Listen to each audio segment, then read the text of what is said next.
হাতে যদি একটু সময় থাকে আর মনটা যদি ঘুরু ঘুরু করে ওঠে তাহলে একটুও চিন্তা না করে বেরিয়ে পড়ুন। কোথায় যাবেন তার সন্ধান আমি দেব। কোনো নাইট স্টের ঝামেলা নেই। কলকাতা থেকে মাত্র 50 কিলোমিটারের দূরত্বের মধ্যে আপনাদের একটা জায়গার সন্ধান দেব, যেটা অনেকের কাছেই অপরিচিত। চলুন আজকে আমার সাথে। কোথায় যাচ্ছি, কি বৃত্তান্ত, সব কিছুই ব্লগে পেয়ে যাবেন। আপাতত চলেছি বিদ্যাসাগর সেতুর ওপর দিয়ে। কোনা এক্সপ্রেস হয়ে দীঘা যাবার রাস্তা ছেড়ে ডানকুনির দিকে এসে পড়লাম।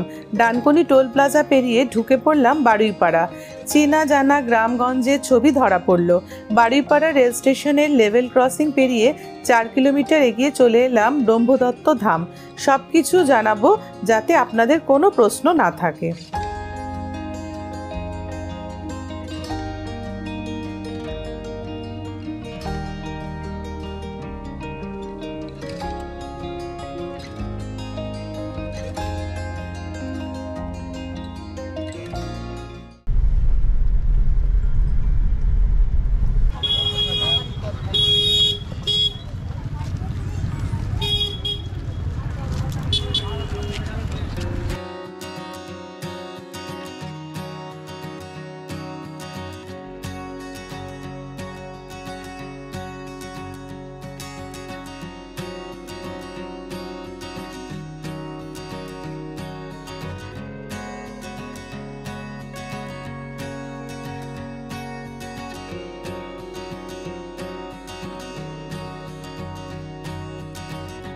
সদ্গুরু নারায়ণ মহারাজ মানবজাতির মধ্যে মনুষ্যত্বের বিকাশ করার মহৎ উদ্দেশ্য নিয়ে ভারতের 4 জায়গাতে 4 দত্তধাম করার পরিকল্পনা করেছেন।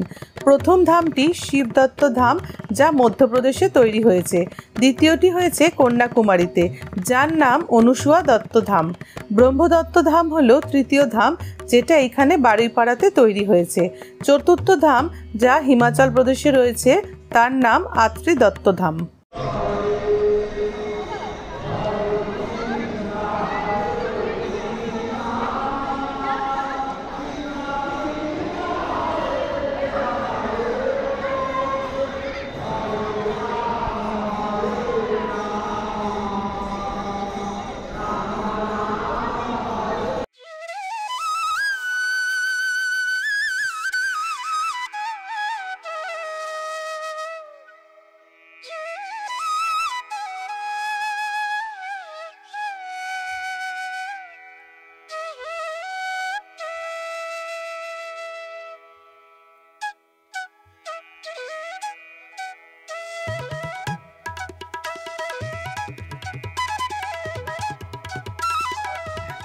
আজকে আমি এসেছি হুগলি জেলার সব থেকে বড় মন্দির ব্রহ্মদত্ত ধামে।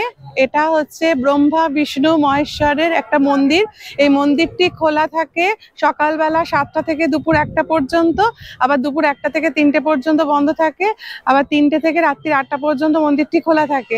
আর যদি আপনারা এখানে বিনামূল্যে প্রসাদ খেতে চান তাহলে বৃহস্পতিবার দিন আপনারা আসতে পারেন। দুপুর 1টার পর এখানে কুপন দেওয়া হয় আর 1:30টা থেকে এখানে প্রসাদ খাওয়ানো হয়। আর জায়গাটা বেশ বড়, একটা খুব সুন্দর এলাকা, এবং আপনারা যদি এখানে এসে বিকেলবেলা সময় কাটাতে চান সেটাও করতে পারেন।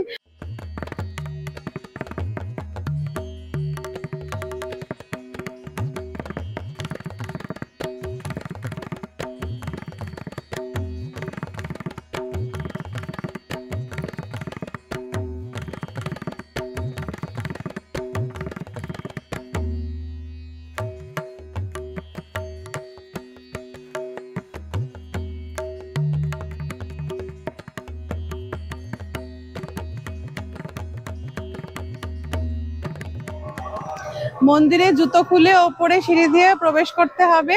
ওখানে গেলে মন্দিরে যে আপনারা মূর্তিটা দেখতে পাবেন সেটা হচ্ছে ব্রহ্মা বিষ্ণু মহেশ্বরের। সামনে প্রসাদ দেওয়া হচ্ছে, বোদে এখানে প্রসাদ দেওয়া হচ্ছে।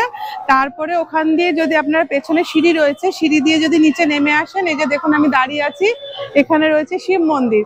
এখানে একটা বড় শিবের মূর্তি রয়েছে এবং নিচের পরিবেশটা বেশ ঠান্ডা এবং নিস্তব্ধ নিরিবিলি।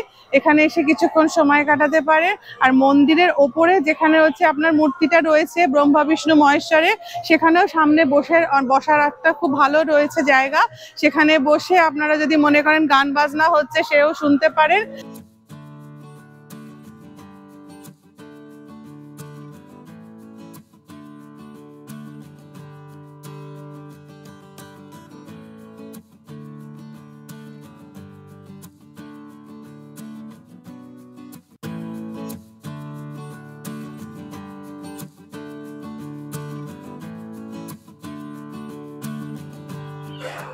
এই মন্দিরে যদি আপনারা বিনামূল্যে প্রসাদ খেতে চান তাহলে একমাত্র বৃহস্পতিবার এখানে খাওয়ানো হয়। দুপুরবেলা একটার যখন মন্দির বন্ধ হয় তারপরে 1:30টা থেকে এখানে কুপন বিলি করা হয় এবং প্রসাদ খাওয়ানো হয়। তো পারলে এখানে এসে একবার আপনারা প্রসাদ খেয়ে যাবেন। এখানকার প্রসাদ খুব সুন্দর। আজকে আমরা দুর্ভাগ্যবশত খেতে পারলাম না, বৃহস্পতিবারই ছিল, কিন্তু আমরা বিকেলে এসেছি, তো এসে আমরা জানতে পারলাম যে এখানে প্রসাদ খাওয়ানো হয়। তো আমাদের ইচ্ছে রয়েছে আর একদিন এসে আমরা দুপুরবেলা প্রসাদ খেয়ে যাব। কলকাতা থেকে এই মন্দিরের দূরত্ব হচ্ছে মাত্র 1.5 ঘন্টা। আপনারা যদি আসেন তাহলে গাড়িতে এলে আপনারা ডানকুনি টোল প্লাজা ক্রস করে বারুইপাড়া স্টেশন পাবেন, রেলওয়ে স্টেশন। আর যদি ট্রেনে আসেন তাহলে ডানকুনি লাইনে বারুইপাড়া রেলওয়ে স্টেশনে নেমে ওখান থেকে টোটো অটো করে আসতে পারেন।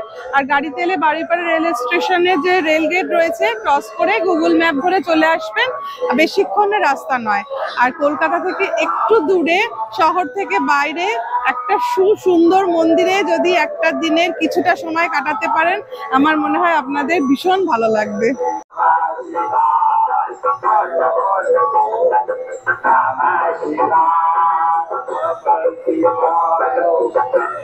এখানে সামনে ঢোকার মুখে দুটো টাওয়ার রয়েছে। এখানে ছোট ছোট মোমবাতি এখানে দেওয়া রয়েছে, সাজানো আছে। এগুলো হচ্ছে মনে হয় সন্ধ্যেবেলা এখানে আলো জ্বালিয়ে দেওয়া হয়। আলো জ্বালালে কিন্তু মন্দিরের পরিবেশটা একদম অন্যরকম হয়ে যাবে।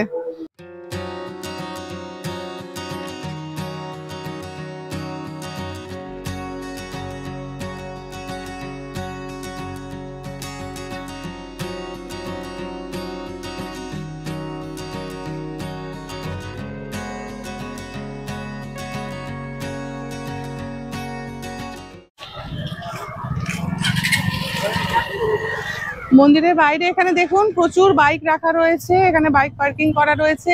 আর ওই পাশটা যেখানে দেখাচ্ছি ওখানে গাড়িও পার্কিং করা রয়েছে। এখানে পার্কিং ফি কিছু লাগে কিনা বুঝতে পারছি না, আমাদের গাড়িও এখানে পার্ক করা রয়েছে। আর মন্দিরের বাইরে এই পোর্শনটায় দেখুন অনেক খাবারের দোকান রয়েছে। এবার যদি আপনারা কিছু টুকটাক এখানে খেতে চান তাহলে এখানে খাওয়া দাওয়া করতে পারেন।